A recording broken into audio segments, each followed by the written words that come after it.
Is your belief in God tied into this concept that we talked about, that what's useful is more important than what's true, or better than what's true? So we don't, do we know that God exists? I mean, we don't know. Correct. But it's useful to believe in God. That's a very good question. I think that believing in God certainly makes you more powerful. Yeah. Which is proof for God. If God makes you more powerful, then God is real. Yeah. So maybe that's very simplistic, but if I believe in God and I'm a more powerful version of myself because I believe in him, then he must exist. Yes. God has made me more powerful. Well, it's the act of believing him that makes him exist, which is another way of saying what you just said. Correct, yeah. So this is why I believe faith is such an important thing. But I think everybody has a God anyway. Yes. There's no such thing as atheists. If you look at the people who say, oh, I don't believe in God, they worship a flag and a vaccine. Yeah. So everyone believes in something. Yeah. So you have to decide what your religion is. And I, once again, refuse to believe in anything that takes away power from me. I believe in things that make me more powerful. And I believe that believing in God gives you a new degree of strength. And I also think everybody to some degree believes in God. I don't care what anybody says. If you put anyone in that submarine just before it imploded, everyone would pray. Yeah. Everyone. Yeah. So it's ignorant to even say you don't believe in God at this point. It's interesting that you chose Islam. And I heard you talk a little bit about how you see God in Islam as kind of, you know, I don't know how harsh this, but like firm and directional and clear, and this is right and this is wrong, which sounds a lot like your dad. Well, it sounds a lot like life. Yeah, like life. There's right and wrong in life. All this complete subjectiveness, this mush they're trying to create is done on purpose to confuse us. Yeah. I like the idea of right and wrong. I like the idea of not having a choice. If you walk in, if you're hungry and you walk in to buy a sandwich and there's 100 sandwiches, it takes 10 minutes. If there's one sandwich, isn't life easier sometimes? Yeah. So all this subjectiveness and all this choice and all this garbage, sometimes when I'm like, okay, I want to be a good person, I want a framework to adhere to that makes me a good person. Well, this is very clear. Yes, no, easy. Do you have like embodied experiences of God? Like, do you relate to God in that way? You know, I don't want to say supernatural, but like, do you feel God? I absolutely feel him, and there's certain times where I may feel particularly energetic. When do you feel God? So usually when I'm feeling powerful. There's been times I was in jail and I just got up and I just felt like, you know what, like just shadow boxed a bit. I don't know. It's like you just felt it. Like I'll be okay. I will win. I don't feel God when I'm sad or something like that. I think that the whole idea of spirituality, and I believe God himself, he wants the best for you. It's interesting, how we're tying religion to my worldviews, because my worldviews were the same before religion. I guess before it was the cosmos or just the way the universe works or light, dark, yin, yang, etc. I still say these things, but now I attribute a lot more of it to spirituality, a lot more of it to God. And I chose Islam because it's firm, and I believe that I'm a person with firm principles. So I'm obviously going to liken myself, or I'm going to feel an affinity to a religion that has firm principles, because that's who I am as a person. I'm a person who's principled, yes, no, and I have no problem with people sitting with me and saying, what you're saying is bigoted, or what you're saying is wrong, or what you're saying is insensitive.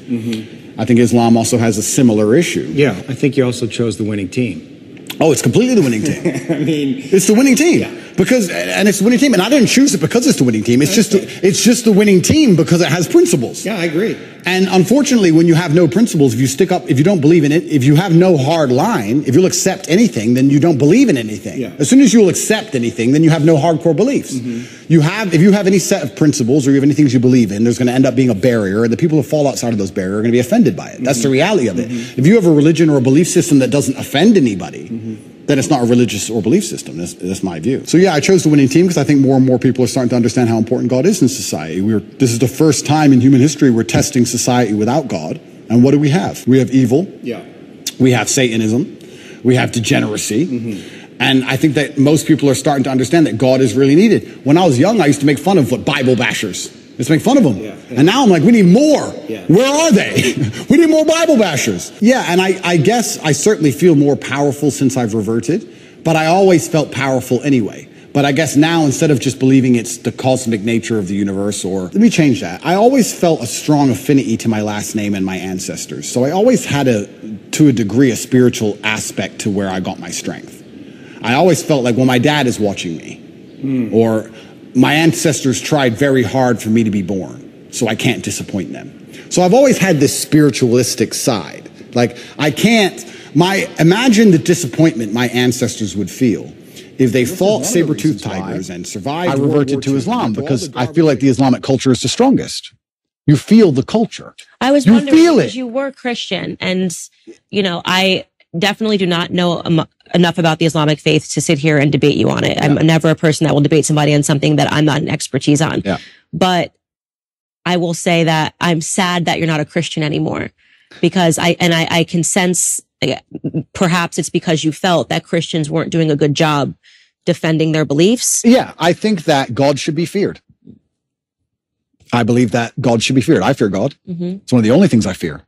And I believe that also you see God to a degree, or you see religion, how you see yourself. And I see myself as a person of strong principles and strong morals. And I like to think of myself as the kind of person nobody really wants to cross, not because I'm a psycho, but because I'm a man of capability and I'm smart and I'm strong and nobody wants to make an enemy of me. So I feel like I find an affinity to a belief system which has very similar outlooks. And there's a whole bunch of other things I can say from the Quran and Islamic texts, etc. But to keep it very vague and very broad for people who are not Islamic, I felt God when I was in an Islamic country. If I went to an Islamic country, that's the problem. I felt God. You don't feel any God. How is it a Christian country if Satanists are mocking Jesus on the streets? Okay. I understand what you're saying. And I was trying to gather in my head what pulled him away from Christianity. And I said it's probably the example. If you're thinking that America is a Christian country and you're thinking that the United Kingdom is a Christian country, they're not. Going, Christianity is getting it wrong. Yeah. And the truth is that America is no longer a Christian country. We're being run by people that are satanic. Hollywood is satanic, and Hollywood is running America. Right. So you're not wrong. But I think that right now America is facing a spiritual battle. And for the first time in a very long time, Christians are starting to stand up and speak about our principles. I hope so. And I could have used you as a I know. But I have seen in California, I've seen Christians and Muslims get side by side when they were complaining about the LGBT I did see that schools, which is fantastic.